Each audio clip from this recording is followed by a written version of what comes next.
নমস্কার বন্ধুরা, new অ্যান্ডল cooking কর্নারে আপনাদেরকে আরও একবার স্বাগত জানাই। ঠাকুমা দিদিমাদের আমল থেকেই এই ওল চিংড়ির ঝোল বাঙালির ভীষণ প্রিয় এক ঐতিহ্যবাহী খাবার। ঘরোয়া খুব সামান্য উপকরণে নিমেষেই বানিয়ে ফেলা যায়, আর হঠাৎ অতিথি এলে গরম ভাতে পরিবেশন করার জন্য একদম সেরা পথ। চলুন আজ এই সহজ কিন্তু অতুলনীয় রেসিপিটাই দেখে নেওয়া যাক।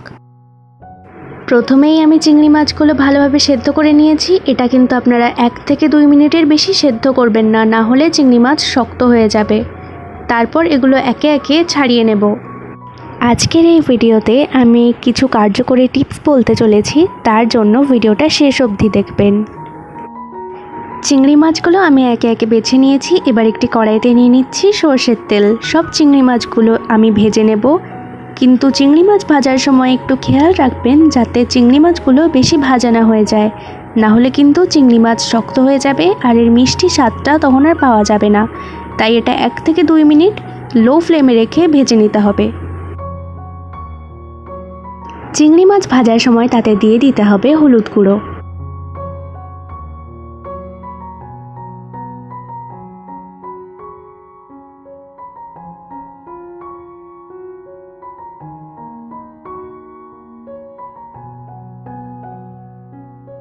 চিংড়ি মাছগুলো আমি 1 থেকে 2 মিনিট ভেজে নিয়েছি। এবার এগুলো তুলে নেব।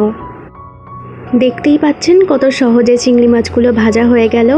অতিথিরা বাড়িতে এলে হাতের কাছে এই চিংড়ি মাছ এবং ঘরোয়া কিছু মশলা থাকলেই সহজেই তাদের মন জয় করা যায়। এরপর ওই একই তেলে দিয়ে দিলাম 5 ফোড়ন, শুকনো লঙ্কা এবং তেজপাতা। গরম তেলে এই ফোড়ন দিলে মশলার অপরিহার্য তেল বের হয়ে আসে, যা তরকারির সাধারণ ঝোল বা গ্রেভিকে অনেক বেশি সুস্বাদু ও সুগন্ধি করে তোলে। এরপর তেলের মধ্যে দিয়ে দিচ্ছি আগে থেকে কেটে রাখা ওল। এখানে একটা কথা বলে রাখি, ওল রান্নার সময় ওল ভালোভাবে ভেজে নিলে খাওয়ার সময় আর গলা চুলকানোর ঝুঁকি থাকে না। এছাড়া ওল যখন রান্না হবে তখন ওলগুলো ভালোভাবে ভাজা থাকলে তার মধ্যে মশলা ভালোভাবে ঢোকে, কিন্তু নিজে ঘেটে যায় না। এরপর তেলের মধ্যে দিয়ে দিচ্ছি আদা বাটা। তেলে আদা দেওয়ার সাথে সাথে আপনারা একটু হলুদ অ্যাড করে দিতে পারেন, এর ফলে আদা আর ছিটকে যাবে না।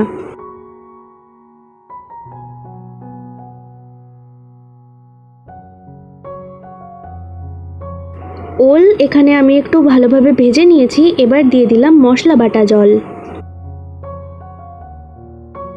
তারপর একটু নাড়াচাড়া করে দিয়ে দিতে হবে স্বাদ মতো লবণ, হলুদ গুঁড়ো, দিয়ে দিচ্ছি পরিমাণ মতন জিরে গুঁড়ো, আর দিয়ে দিচ্ছি পরিমাণ মতন ধনে গুঁড়ো। এবার সব কিছু ভালোভাবে মিশিয়ে নেব।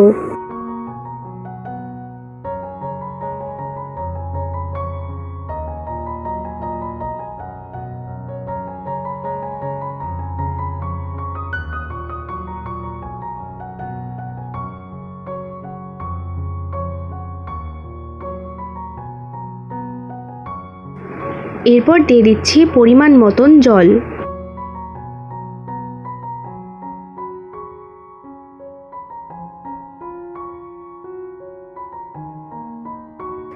দিয়ে দিলাম চেরা কাঁচা লঙ্কা। এরপর কিছুক্ষণ ঢাকা দিয়ে রেখে দেব। বারবার ঢাকনা তুলে দেখতে হবে ভালোভাবে ওলগুলো সেদ্ধ হয়েছে কিনা। ওল খাওয়ার সময় গলা চুলকানো এড়াতে ওল কাটার পর তাতে লবণ এবং হলুদ বা লেবুর রস ভালোভাবে মিশিয়ে নিয়ে 5 থেকে 10 মিনিট জলে সেদ্ধ করে নেবেন। এর ফলে দেখবেন যে খাওয়ার সময় আর গলা চুলকাবে না। এরপর যখন ওল ভালোভাবে সেদ্ধ হয়ে যাবে তার মধ্যে দিয়ে দিতে হবে আগে থেকে ভেজে রাখা চিংড়ি মাছ। এই সময় চিংড়ি মাছ দিয়ে দিলে চিংড়ি মাছের স্বাদ সমস্ত ঝোলে লেগে যাবে। এখন এভাবেই কিছুক্ষণ ওল এবং চিংড়ি মাছ একসাথে ফুটিয়ে নেব।